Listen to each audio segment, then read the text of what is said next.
Grupo IPS, tu seguridad desde una nueva perspectiva, presenta El futuro de todo. El futuro de todo, con Efraín Flores.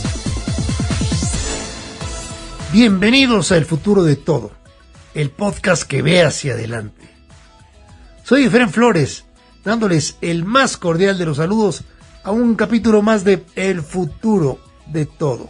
Una cosa es entrevistar a un experto como él, otra es conversar, platicar, charlar con un amigo profesional como lo es este personaje. Me refiero al maestro Rodolfo de la Torre. Rodolfo de la Torre trabajó por años en centros de análisis y organizaciones mundiales, así como regionales. Asimismo fue directivo senior muchos años en el CEI o Centro de Estudios Espinosa Iglesias, y hoy por hoy es un maestro experto, consultor en múltiples temas para instituciones, organismos y empresas. Tuve el honor de realizar un conversatorio entre amigos en marzo pasado con él, del que hoy presentamos la primera parte, por su extensión.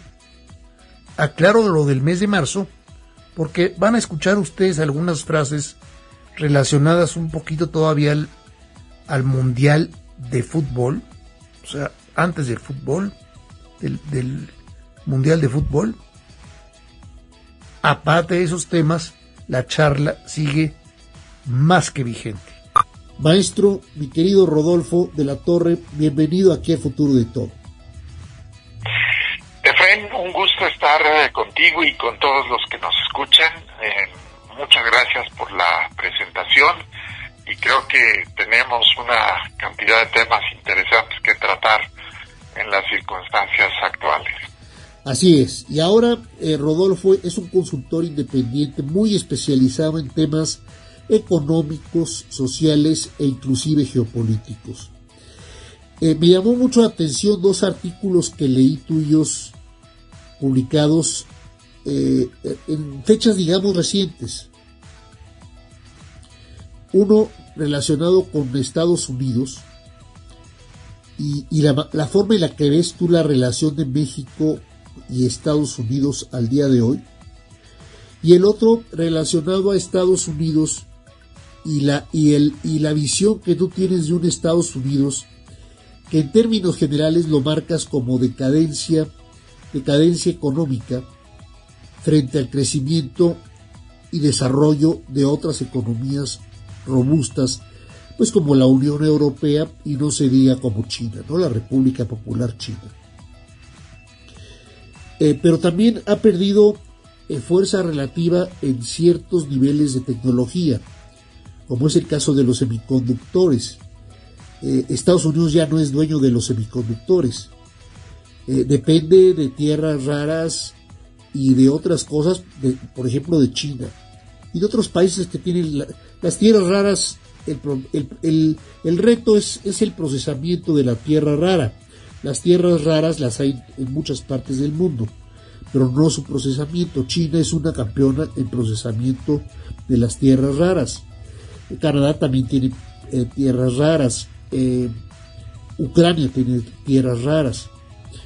Y luego después también tienes el tema de Taiwán, pues que es el campeón productor de semiconductores, ¿no? No lo es Estados Unidos. Entonces tiene que estar buscando cómo o jalar empresas para Estados Unidos o estimularlas para que vayan a Estados Unidos y pongan una planta de semiconductores, etcétera, etcétera, etcétera. Y no ha sido muy bueno Estados Unidos en los últimos 12, 18 meses en materia de estímulo del comercio internacional, con toda la serie de aranceles e inestabilidades que está haciendo, buscando nuevamente establecerse como el gran poder mundial, rompiendo el orden económico mundial. Porque es lo que está ocurriendo. Se ha roto el orden económico mundial, se ha creado un desorden mundial sobre pretexto de volver a llevar a Estados Unidos a ser el dueño de la pelota en todos sentidos. Platícanos, por favor, Rodolfo, al respecto. Efraín, pues primero te cuento un poco de la motivación de dar un panorama de Estados Unidos como, pues digamos, principal moldeador de la historia reciente y más adelante te comentaré pues esto a dónde nos lleva, sobre todo para México. Pero lo primero que tendría que decir es que pues resulta muy impresionante, sobre todo en lo que ha ocurrido en los últimos días y semanas, pues este despliegue de fuerza que ha significado la decapitación del régimen político y militar en Irán. Ese despliegue de fuerza es realmente impresionante. Pero si no nos vamos tan lejos, pues unas semanas antes ocurrió la captura en territorio venezolano de Nicolás Maduro, al cual Estados Unidos lo identificaba como pues un problema político, económico y de organización criminal, y al cual le secuestró a través de un operativo militar pues que le salió prácticamente de forma impecable. Y ambas cosas muestran esa enorme capacidad de uso de la fuerza que pues ahora ya se revela de una forma descarnada, porque no es extraño, no es digamos raro que haya existido anteriormente, pero ahora se despliega de una forma muy cruda. Lo que me llamaba la atención de estos eventos es que pues uno puede quedarse con la impresión de que representan pues una muestra del aumento del poderío de Estados Unidos, pero a mi parecer justamente revelan lo contrario, revelan acciones de desesperación ante un poderío sobre todo comercial, pero en último término económico, que se ha venido reduciendo a lo largo del tiempo, como tú ya lo mencionabas. Y lo primero que hice fue examinar pues las grandes tendencias, y por grandes tendencias me refiero a lo que ha ocurrido en el último siglo, en tres aspectos centrales, que serían pues el poderío militar de los Estados Unidos, reflejado en su gasto en armamento, su capacidad de captar el comercio mundial y regularlo, pues con un indicador que sería qué porcentaje del comercio mundial pues representa las exportaciones y las importaciones de Estados Unidos, y finalmente pues el poderío económico de los Estados Unidos, no solamente en términos de su capacidad productiva como proporción de la que tiene el mundo, sino también de pues la inversión que ha realizado en el resto del mundo. Y claramente lo que se observaba en este análisis es que pues de tener cifras relativamente modestas, algunas muy pequeñas a principios del siglo pasado. Por ejemplo, el gasto militar de los Estados Unidos era el 1% de lo que gastaba el mundo a principios del siglo XIX, realizado por Estados Unidos. Bueno, pues estas cifras se dispararon notablemente, sobre todo en la Segunda Guerra Mundial, y posteriormente han venido disminuyendo. Tú ya mencionabas algunas de las razones: el resurgimiento de Europa, la fuerza con la que han irrumpido países como Japón, China, etcétera.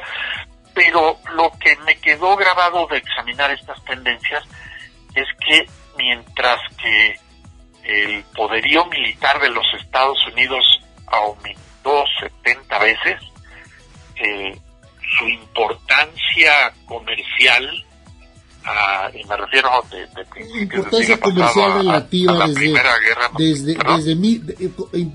importancia comercial relativa de 1915, digamos, 1917, que es cuando entran ellos a la guerra, 1917, a la Primera Guerra, a la Gran Guerra en ese momento, no le llamaba Primera Guerra. En 1917 para acá ha aumentado el gasto militar en forma enorme. Y también el gasto comercial. Bueno, la importancia del comercio en los Estados Unidos se triplicó. Así es. Pero en el caso del gasto militar fue 70 veces su aumento. Y en el caso del Producto Interno Bruto, bueno, pues aumentó casi el doble. Pero pues no son cifras comparables con el resurgimiento o el surgimiento militar de los Estados Unidos. Y simplemente para concluir esta primera idea general, pues después Estados Unidos ha venido declinando, pero le ha quedado un poder militar desproporcionado respecto a su importancia comercial y económica. Puesto de otra forma, tiene los medios para tener presencia militar en cualquier lugar del mundo, aunque su presencia económica y comercial pues ya no es la misma que existía anteriormente, y yo creo que Estados Unidos extraña eso e intenta recuperarlo, y cuando no funcionan los medios diplomáticos de acuerdos comerciales pacíficos en general, pues por ahí está la tentación de usar la fuerza. Bueno, mira, esto que estás diciendo último es la naturaleza propia de los republicanos ultraconservadores. No me refiero al grupo MAGA salvaje, desproporcionado, que es el que apoya, digamos, incondicionalmente a Donald Trump, ¿no? El Make America Great Again. Ese es un grupo, digamos, de salvajes. No, me refiero a los republicanos ultraconservadores que no son MAGA, como es el caso de Marco Rubio, que está en el gobierno que está en el gabinete de Donald Trump. Marco Rubio es un hombre brutalmente conservador, pero no es MAGA. No así J.D. Vance. J.D. Vance era un hombre bastante, digamos, liberal, y se convirtió en un ultraconservador salvaje MAGA a raíz de que lo nombran vicepresidente de los Estados Unidos, ¿verdad? Entonces hay que pensar en lo que va a pasar después de los próximos 3 años con Estados Unidos en la relación con México, donde un personaje como si se retira entero Donald Trump de su gobierno, pues va a haber elecciones, y en las elecciones es muy factible que no gane J.D. Vance, sino que gane un hombre como Marco Rubio. Es como yo veo el fenómeno Estados Unidos. Ahora, si se enferma Donald Trump, que algunos piensan que se va a enfermar y no termina su gobierno, bueno, pues lo va a suceder el vicepresidente automáticamente. Pero yo veo un Estados Unidos que intenta retomar ese poderío que tuvo precisamente durante la Segunda Guerra Mundial y posterior a la Segunda Guerra Mundial. Ese modelo es lo que están intentando retomar los ultraconservadores. Es el no make America great again. Es hacer a Estados Unidos de verdad la gran potencia mundial que fue durante ese momento, los 40, los 50, los 60 del siglo pasado. Y aquí vemos entonces que tienen una tecnología, es como una ave muy fuerte, no el ave del paraíso, cualquiera de estas aves que despliega sus alas, se esponja, y así es con la fuerza bruta de Estados Unidos. Y estamos viendo que tiene una capacidad de fuerza bruta impresionante, y además una capacidad tecnológica que no nos imaginábamos que tenía Estados Unidos, Así es. Todo eso te da una idea de que también es una economía de guerra, que han invertido muchísimo dinero en guerra, o sea, en armamento. Y probablemente eso no lo habíamos calculado, que tenían mucho capital, pero invertido en forma, digamos, pues, que no nos gusta a muchos, que es precisamente el modelo de guerra. Efraín, pues mira, un par de cosas respecto a lo que acertadamente has dicho. Lo primero es que sí, estos posibles cambios que pueda haber en el gobierno de Estados Unidos se pueden mirar pues desde la óptica de los grupos que se están formando a favor o en contra de Donald Trump, con más afinidad o menos afinidad, pero me parece que el tema de fondo es que independientemente de cuestiones circunstanciales, hay una razón de fondo muy poderosa que empuja ya no a un grupo político, ya no a un partido, sino a la población entera de los Estados Unidos a favorecer gobiernos duros.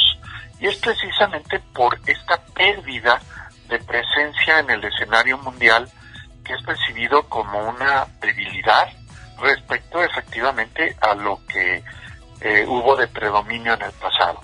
Entonces, sí, puede haber ahí pues una serie de definiciones en términos de nombres y caras que más adelante pues estarán conduciendo la política internacional de los Estados Unidos, pero la fuerza de fondo es eso que mencionas de recuperar lo perdido en un mundo que ya no está dándole esas condiciones para digamos, expander su poderío a los Estados Unidos. Esa es una primera cuestión. Y la segunda cuestión es que hay que preguntarnos ¿por qué está ocurriendo esto? Es decir, ¿qué hizo mal los Estados Unidos o qué hicieron bien los otros países? Y me temo que va mucho más allá de una respuesta simple, pero tiene mucho que ver con lo que has mencionado, de que los recursos que ahora van a ser necesarios para tener poderío económico y en consecuencia comercial ya no están tanto en la cancha, por así decirlo, de los Estados Unidos, sino están en otras partes del mundo. Y tú lo has mencionado muy bien, hay una serie de minerales que van a ser absolutamente fundamentales para generar la tecnología de cómputo, de despliegue militar, de procesamiento de conocimiento, que están geográficamente o en China o con sus aliados o en muchos países asiáticos en donde Estados Unidos no tiene tanta injerencia, y eso lo pone en desventaja. Y por otro lado, la masa crítica de conocimientos, de capacidad técnica, ingenieril, pues se está generando ya menos en Estados Unidos y en Europa, que de todas maneras es muy considerable, pero está creciendo más en países como la India, la propia China y sus vecinos. Y eso hace que pues este poderío económico, por razones geográficas, pero también por crecimiento poblacional y la enorme inversión que ha habido en educación especializada, con muchas desigualdades, habrá que mencionarlo, pero de todas maneras una inversión impresionante, está del lado de Asia. Así es que pues esos dos temas nos hacen ver que los Estados Unidos pues ya no tienen toda la perspectiva de dominio que antes tenían y que extrañan. Y una última pregunta que habrá que hacer es, bueno, ¿dónde queda México en todo esto? 20 segundos y regresamos aquí a El Futuro de Todo. ¿Te preocupa tu seguridad o la de tu empresa? ¿Necesitas oficiales de seguridad, protección ejecutiva, monitoreo personal o vehicular? No te preocupes. Con Grupo IPS, empresa mexicana en seguridad privada, tu seguridad desde una nueva perspectiva tiene lo que necesitas. Además, son especialistas en alarmas y seguridad electrónica. GrupoIPSMexico.com. El futuro de todo. El futuro de todo. Con Efraín Flores. Estamos en El Futuro de Todo. Un servidor, Efraín Flores, les envía el más cordial de los saludos. Regresamos aquí a esta interesante charla entre dos amigos profesionales de muchos años acerca de la situación de México, Estados Unidos con México, el mundo y los cambios geopolíticos y geoeconómicos que ocurren en él, debido al cambio de estrategia de Estados Unidos ante las variaciones en el mapa geoestratégico, geopolítico, geoeconómico del mundo entero. Entonces, en lugar de impulsar la globalización, ahora les conviene, para mantener su hegemonía, a Estados Unidos los modelos georregionales de competencia para la sobrevivencia de una gran superpotencia que ha sido desde finales del decimonónico nuestro hermano del norte. Ahora bien, el caso mexicano es muy interesante. De alguna forma ya entendió el presidente Trump que no le puede hacer el fuchi a México como originalmente pensaba él, porque sí puede hacer acciones militares en contra de los cárteles del narcotráfico aquí en México. Eso sí lo puede hacer, ¿eh? Y hay que tener mucho cuidado con nosotros abrir la boca más de la cuenta. Es muy peligroso ese tema, porque sí es un tema donde Estados Unidos puede desplegar sus alas y demostrar que tiene poderío nuevamente en México. Te voy a decir por qué. Porque México es Golfo de México, o Golfo de América, como le quieras ver ahora desde el punto de vista maga, ¿no? Pero México está pegado en el Golfo de México a una islita muy pequeña que se llama Cuba. Cuba es central en la mentalidad estadounidense desde hace 70 años, desde la época donde Fidel Castro cambió de tesis, o sea, digamos, de tesitura, cuando estaba buscando la relación con Estados Unidos. Como no le hicieron caso, se fue con la Unión Soviética, ¿te acuerdas? Sí. Y en ese momento se volvió una antítesis Cuba para Estados Unidos, y no lo perdona desde entonces. En el caso mexicano es otro tema. No hemos logrado, fallamos nosotros en la explotación de los recursos, sobre todo hidrocarburos, si quieres tú, gas natural, que pueda haber en el Golfo de México. Y el tema de la soberanía y de los kilómetros que tenemos soberanos, digamos, de mar internacional, de mar nacional,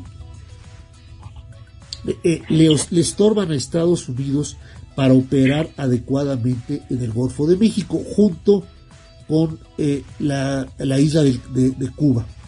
Entonces yo creo que va a tratar a estos dos casos, el caso de Cuba y el caso de México, como dos efectos paralelos a su economía que tienen que ser resueltos para poder operar con más eficiencia, sin menospreciar el que México tiene una capacidad económica y tecnológica que ya tiene que utilizar, no puede eliminar ni neutralizar, tiene que utilizar para su beneficio Estados Unidos. Y eso es lo que nos va a ocurrir en los próximos años, para mi entender, mi querido Rodolfo. Y lo estoy diciendo a raíz de la reflexión que tú me provocaste con tus artículos, ¿eh? Pues mira, yo agregaría un par de cosas a lo que bien has dicho. Estados Unidos quisiera generar por sí mismo ese poder económico que extraña, pero ante la imposibilidad de hacerlo, lo Exacto. que requiere son socios, aliados, confiables, y sobre todo proveedores de elementos que están siendo críticos en la nueva economía y que China tiene bajo su control, o están bajo el control de países en los que Estados Unidos tiene poca influencia. Entonces, cuando Estados Unidos mira a México o América Latina y no alcanza a ver más que problemas, pues yo creo que se está dando un tiro en el pie, porque en realidad ahí tiene la posibilidad de colaboración para explotar recursos económicos muy valiosos, por ejemplo, tierras raras. En el caso de México, litio en cuanto se pueda hacer una exploración y un mapeo adecuado de lo que verdaderamente tenemos, pero también puede ocurrir en el resto de América Latina. Y en cambio Estados Unidos, en lugar de estar concentrado en eso, está tratando de empujar a regímenes políticos a que actúen de la forma que le conviene. Es cierto que eso pues en algún momento puede ser un problema severo para Estados Unidos por los temas migratorios y de criminalidad, pero la realidad es que esos son temas absolutamente secundarios respecto a la pérdida de poderío económico que tiene Estados Unidos en el mundo. Y eso me lleva al segundo punto. Si Estados Unidos no se da cuenta de que, por ejemplo, sus aranceles tan arbitrarios, su política tan pues esquizofrénica de premiar y luego castigar a distintos países de América Latina, en particular México, si no se da cuenta de que eso en realidad le perjudica, va a estar socavando cada vez más su competitividad en el mundo y va a estar rezagándose más y en último término pues siendo orillado a medidas desesperadas. Debo decir, sin embargo, que afortunadamente para México no hemos llegado a pues, situaciones que han ameritado una incursión armada de los Estados Unidos, llámese drones, llámese algún tipo de operativo de territorio nacional, porque este gobierno, con todo y lo que pudiera pensarse de él, pues ha tratado de calmar a los Estados Unidos, cediendo prácticamente. Te refieres al gobierno mexicano, ¿verdad? Me refiero al gobierno de México, al gobierno de la presidenta Sheinbaum, que pues sí se da cuenta de que las tarifas y los aranceles que impone Trump duelen mucho, pero ante los ejemplos de los bombardeos a Irán o el secuestro de Maduro, pues eso es relativamente ya secundario si se piensa en una incursión armada para combatir a los carteles en México. Y tan es así, me parece que pues se ha adelantado el gobierno mexicano pues a acciones como la captura de este narcotraficante clave para el cartel Jalisco Nueva Generación, el Mencho, como una forma de apaciguar el ánimo bélico de los Estados Unidos. Pero si nos quedamos únicamente en una relación de por así decirlo, de contentillo con Estados Unidos, de simplemente calmar a Estados Unidos, ni Estados Unidos va a llegar muy lejos en recuperar algo de su poderío económico, ni México va a aprovechar pues la posibilidad de que, aunque sea con una gran dependencia de Estados Unidos, mejore pues condiciones fundamentales de la población que comienzan por tener mayor crecimiento económico y se traducen en mejores empleos y salarios, y no el empleo informal que ha estado predominando y creciendo en los últimos años. Sí, tú eres experto en el tema de la mano de obra, del empleo. Te has dado cuenta y eres muy sensible, seguramente, a la cantidad de empresas que desaparecen de los mercados formales y reaparecen después en términos económicos en los mercados informales. Sí, por supuesto. De hecho, las últimas cifras que ha reportado el INEGI, pues hablan de que se mantiene una tendencia ligera, pero al final de cabo, al final de cuentas es una tendencia de aumento del empleo informal. Vamos arriba del 55% cuando llegamos a estar muy cerca de el 50% hace algunos años. Entonces, vamos en reversa y eso es algo preocupante. Eso es preocupante. Y luego si además lo comparas con las cifras del Seguro Social de creación de empleos, pues se han creado empleos francamente escuálidos, ¿no? Sí, hay dos cifras que llaman mucho la atención de lo ocurrido en el último año, hasta donde se tiene el reporte de cifras del INEGI en estos momentos, que es el cierre de 2025. y es que pues se crearon más de 1 millón de empleos, y eso suena fabuloso, pero todos fueron informales, absolutamente todos. En términos netos, no hubo creación de empleos formales. Y eso es trágico, eso es realmente un retroceso en las condiciones de vida de los mexicanos.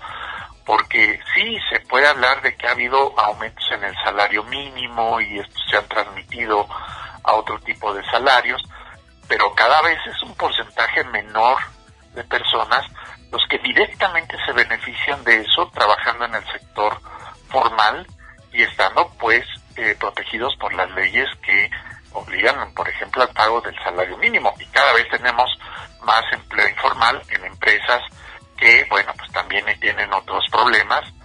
Uno muy inmediato para el gobierno es la falta de pago de impuestos, pero uno que a la larga le pega más duramente al país es que es una serie de actividades de muy poca productividad, incluso de descenso de productividad, que pues nos pone fuera de las oportunidades de mejora para el futuro. A ver, aquí te tengo yo varias preguntas que te las voy a hacer una por una, a ver si no se me olvidan, porque si no te voy a inundar en preguntas. La primera es, ¿no crees tú que ya llegó el momento de que la presidenta, o sea, el gobierno actual federal, se percate de que hasta aquí llegamos con los incrementos salariales, por más que se quiera mejorar la condición monetaria del trabajador? Pero si el trabajador no consigue empleos formales, sino solo informales o en el crimen organizado, pues como que no le estás dando la vida que quisieras tú a través del empleo formal, ¿no? Mira, es muy difícil establecer el momento en el cual el salario mínimo ya se convirtió más en una carga que en una posibilidad de mejora para la población en promedio. Pero yo creo que no es difícil ver que ya hay indicios de que el gobierno tiene que abrir sus cartas y decir: yo estoy en esta posición respecto al salario mínimo para los próximos meses y años, y entonces saber a qué atenernos y comenzar un debate, pero a fondo, de si realmente es sostenible esa situación o no. Te comento 3 cosas. Digo, han variado algunas, sobre todo lo del empleo, pero hace algunos meses ya comenzó a observarse pues la persistencia de la inflación, el aumento del empleo informal y un aumento ligero del desempleo. Esta última cifra se ha moderado. Pero estos 3 elementos, inflación, informalidad y desempleo, pues son las banderas rojas que te dicen que puede haber ya problemas severos para seguir aumentando el salario mínimo. Y si ya se presentaron por lo menos en un periodo las 3, y ahorita andamos quizás en 2, pero con posibilidad de que vuelva a ocurrir la tercera, yo creo que sí es un momento en donde el gobierno debe de decir: bueno, mi plan para el próximo año del salario mínimo es tal, porque creo que sí o no va a haber efectos y que nos diga cuáles. Y nosotros tenemos que empezar a debatir y a contraponer razones y argumentos por los cuales o continuar o detenerse en esta política, porque a final de cuentas pues sí pueden seguirse mostrando beneficios para un grupo muy concreto de población, que son los trabajadores formales que reciben el salario mínimo, pero pues hay que aquilatar esto comparándolo con la informalidad que empiezan a sufrir muchos, la dificultad para encontrar empleo que empiezan a tener otros, y la inflación que no baja, que no es solamente una cuestión de salario mínimo, también tiene que ver la política del Banco de México, pero el salario mínimo también da señales de dificultad para seguir avanzando en el combate a la inflación. Pero mira, estas reuniones o como les quieras llamar, ¿no? pero reuniones tienen que ser con toda la sociedad civil productiva a la que le atañe el salario mínimo, desde intelectuales, académicos, me refiero a académicos universitarios, por supuesto, intelectuales, y por supuesto también los empresarios y los sindicatos también, que están más involucrados o que les interesa el tema y que además aplican las leyes del salario mínimo como Dios manda. Hay sindicatos que lo hacen muy bien, pero hay sindicatos que también se las arreglan por abajito del agua, ¿no? Entonces hay que diferenciar entre sindicatos con los que realmente se puede hablar y se puede negociar, también intelectualmente, no solamente en términos nominales. El salario me da la impresión que es una variable que va a ser crítica, no solamente en términos mexicanos, en términos nacionales, sino también en términos es una variable que va a ser muy importante dentro del diálogo o la plática tripartita, en la parte laboral y dentro del TEMEC ahora en julio, cuando venga la revisión del TEMEC propio, ¿no? Sí, sin duda la parte laboral va a estar presente, pero hay que recordar que cuando hablamos del TEMEC, del acuerdo con Canadá y los Estados Unidos, pues prácticamente estamos hablando de la economía formal, porque si bien hay muchos actores informales conectados a los exportadores, pues el primer impacto del TEMEC va sobre aquellas empresas que están registradas, pagando impuestos, con legislación laboral cumpliéndose, y que pues con esa serie de características pues tienen entrada al mercado estadounidense o canadiense. Yo me temo que además del TEMEC tenemos que empezar a seriamente examinar cómo vamos a resolver el problema de la informalidad, porque esto no va a ser una cuestión que nos la resuelva el libre comercio. No, el TEMEC no tiene que ver con la solución de la informalidad. La informalidad es un fenómeno gravísimo en México y hay que atacarlo como tal. Sí, ya llevamos pues cerca de 30 años de libre comercio, poco más, y la informalidad pues ha estado en niveles fluctuantes, sí, pero cercanos a la mitad del empleo, así es que por ahí no depositemos muchas esperanzas. Y mira, no me creas a mí, pero desde que tengo uso, no de razón, pero sí de recuerdos, por ejemplo, hasta los años 80, cuando en aquella escena crítica terrible de los 80 y también de los 90, ¿no? La informalidad también era un tema que no se veía con la importancia del día de hoy, pero tenía mucha importancia la informalidad en la economía mexicana. Sí, gradualmente ha empezado a cobrar más importancia. A empeorar. A empeorar. Sí, pues ya representa, ya prácticamente uno de cada dos mexicanos que trabajan pues está en la informalidad. Entonces, pues, casi el 60% ya. Sí, ya vamos para más de la mitad. Somos campeones de la informalidad, qué barbaridad. Oye, otros temas, ese tema va a ser gravísimo para nosotros, yo creo que no en la revisión del TEMEC de este julio, sino en la revisión nuestra de nuestras vidas profesionales en las próximas décadas, ¿no? De aquí al 2030 tiene que resolverse esto, urgentemente. Y aquí ya no es cosa del gobierno federal, es cosa de que se tiene que resolver entre nosotros los mexicanos, porque no podemos seguir manteniendo una economía tan ineficiente con tanta economía informal, ¿no? Efectivamente, y ahí hay un tema muy, digamos, de largo plazo, muy de fondo, que es que mientras, qué bien que haya preocupación por elevar los salarios mínimos hasta donde sea posible, pues estamos dejando a un lado el aumento aumento en la productividad del trabajo, que no es una cuestión únicamente del trabajador, sino también de quien invierte y le da los medios para ser productivo al trabajador. Pero sí quisiera destacarte una cosa.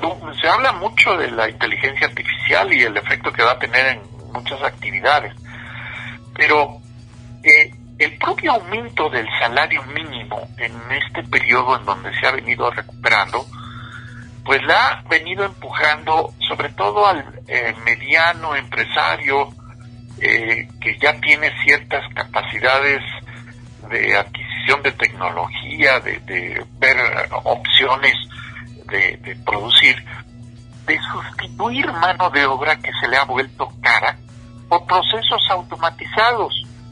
Y lo vemos diariamente. En muchos estacionamientos no vamos al cajero a pagar nuestro boletito, sino que vamos a la máquina que sustituyó a por lo menos 2 o 3 turnos de quienes despachaban haciendo el cobro. En los supermercados, pues sí, seguimos pudiendo pasar por cajas en donde nos atiende una persona, pero ya en muchos casos nosotros somos los empleados que registramos nuestras compras y hacemos el cobro en las plazas automatizadas. Y así hay una gran cantidad de empleos en la industria, en el comercio, en las finanzas, que van siendo desplazadas porque resultan caras ante la recuperación del salario.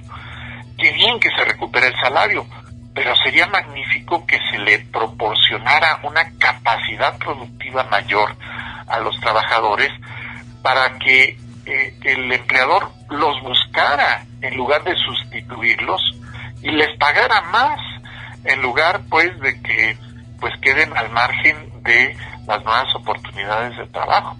Amigos, es muy grave lo que estamos platicando con el maestro Rodolfo de la Torre, tanto en el cambio del modelo global que evolucionó después de la Segunda Guerra Mundial y hasta 2018, ese que en muy resumidas palabras se conocía como la Pax Americana.